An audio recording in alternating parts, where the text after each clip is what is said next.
Mr. President, I strongly share your view expressed at September's UN General Assembly that genuine freedom is having the opportunity to live life to the fullest with dignity. But genuine freedom can only be delivered through genuine democracy.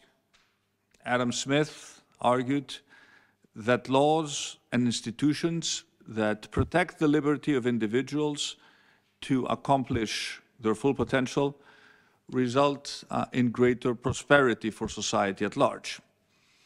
In Greece, we have learned that the hard way.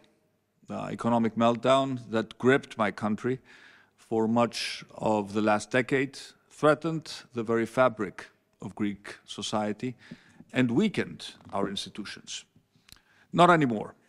In 2019, Greeks rejected dogma in favor of democratic resilience and reform based on strong legal frameworks and independent and representative institutions.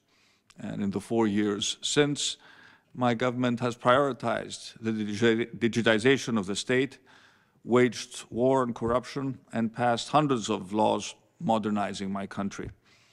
Our success does not lie in a top-down administrative process, but in the ownership of these important reforms by well-informed, socially minded, and engaged citizens who flourish in an open, tolerant, free, pluralistic, and democratic society. At the same time, government accountability and transparency, a free press, and equal access for all to a fair and impartial justice system is pivotal to delivering social justice and inclusive, equitable growth. And today, I am proud, Mr. Chairman, to report that Greece is one of only 3 countries in Europe to have incorporated the UN 17 Sustainable Development Goals into our annual planning. And we continue and will continue to pursue reforms around digital transition and e-governance too, driving the so important direct participation across civil society, but also enfranchising young and old alike. But digital isn't just a great enabler of economic growth. It is a great enabler of democratization itself.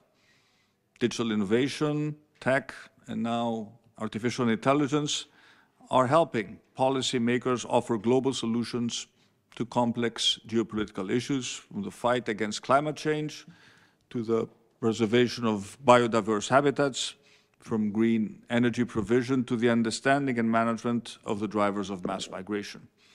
But closer to home, digital reform is reducing red tape and administrative costs for businesses, delivering a fairer and less cumbersome tax system, and opening up access for all to digital services.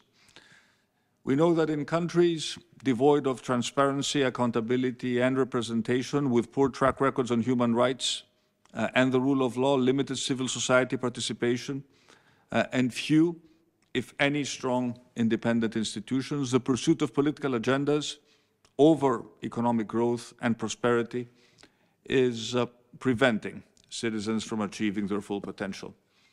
And today, the threat to our democratic way of life is perhaps more acute than at any time in the last 3 decades.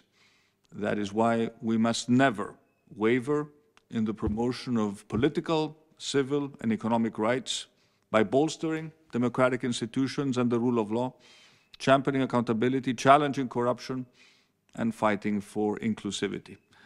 And by promoting economic development and prosperity, we are not only strengthening the foundations of democracy as a bulwark against those who threaten us, but also as an incubator for those who wish to join us, for those who wish every citizen to live life to the fullest with dignity. Thank you very much.